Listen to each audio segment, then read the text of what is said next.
The US was founded on no taxation without representation. You're supposed to have a voice in government. But what if I told you that today, you have 25 times less voice than the founders originally intended? And the reason why will shock you, because it started with a problem as simple as not having enough chairs. Rewind to just before the Revolution. The colonists were being taxed heavily by King George, a guy they couldn't vote for and who didn't care what they thought. Whether it comes to your taxes or how the politicians spend them, you probably feel the same way today. Your voice is simply not heard in Washington, D.C. You might think the reason for this is just money and politics, and that's no doubt a huge reason why. But I want to share this other hidden factor, the one that almost never gets discussed, but deeply contributes to your lack of a voice in Washington. And once you see how the value of your voice has changed and why, you'll never think about your democracy the same way again. Do you know the ratio of citizens to U.S. representatives at the time the country was founded? I'm talking about the number of people in the population for every one member of the U.S. House of Representatives. Because remember, the whole idea behind having two houses of Congress, the House and the Senate, was that the House would be the voice of the people. So the number of reps the state gets is tied to how many people who live there. Take a second to guess what you think the original ratio was. It was one rep for every 30,000 people. And that number wasn't accidental, it was deeply intentional. Some of the biggest names in U.S. constitutional history dug their heels in about keeping that ratio as small as it could be. At the Constitutional Convention, when one delegate proposed raising the ratio to 1 for every 40,000 people, George Washington himself, who rarely spoke up during the debates, insisted the ratio be capped at 30,000. And in Federalist 51, James Madison wrote that legislators must be close enough to the people to understand their circumstances and interests, because without that proximity, they simply cannot do their job of representing you. The framers took this so seriously that they even wrote it into the Constitution itself. Article 1, Section 2 of the U.S. Constitution says, "The number of representatives shall not exceed 1 for every 30,000, but each state shall have at least 1 representative." But like so many things in the Constitution, what we're doing now is a far cry from what the founders originally intended. Here's where things really start to go off the rails. What does that ratio look like today? It's 1 representative for every 761,000 people. Let that number sink in.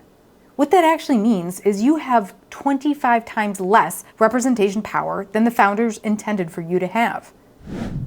But what's even more shocking is the reason why it changed, because they literally ran out of chairs in the US Capitol building. I wish I were joking, but that logistical headache was enough for Congress to abandon the founders' vision when the US population started to grow.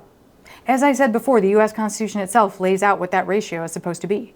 But it was formally changed in 1929 with the passage of the Permanent Apportionment Act, because they were concerned about running out of space in the building and managing that growing body of representatives.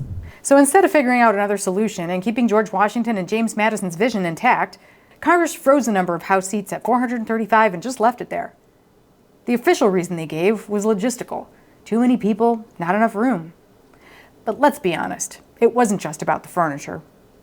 This happened right after a wave of immigration from Southern and Eastern Europe, and rural lawmakers were terrified of losing power to big cities and immigrant voters. So instead of updating representation fairly, they locked it down.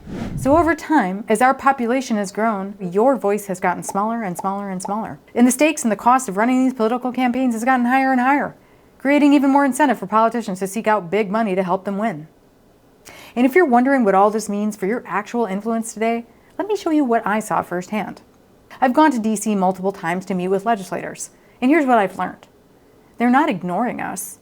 Staff are literally tracking issues and spreadsheets, counting how many calls and emails they get related to various bills. But with these huge constituencies, it's very easy for them just to pay attention to the loudest voices, aka the lobbyists who exist for every single possible industry and issue under the sun. In today's Congress, you're not a constituent. You're a row in an Excel file, buried under 750,000 others. And when your voice is that diluted, do you actually believe your email matters? Do you think your call to your representative changes anything? Why would you? One of the core ideas of this channel is that institutions determine outcomes. And I always wonder, what would the federal budget look like if our representation still matched the framers' original vision? Would the US tax code still look like it was written in a panic room? Would federal spending still feel like it's on a runaway train to hell? Of course, if we followed the founders' ratio today, the House wouldn't have 435 seats. It would have over 11,000. And that number may sound ridiculous, but with all the tech we have today, would it really be impossible to pull off? And if you think taxes have stayed the same while your power in Washington shrank, wait until you see what's changed since 1955. In one of my next videos, we're gonna go back to the future tax time. So hit like and subscribe if you want to see it first. And let me know what you think down below. I'll see you in the next video.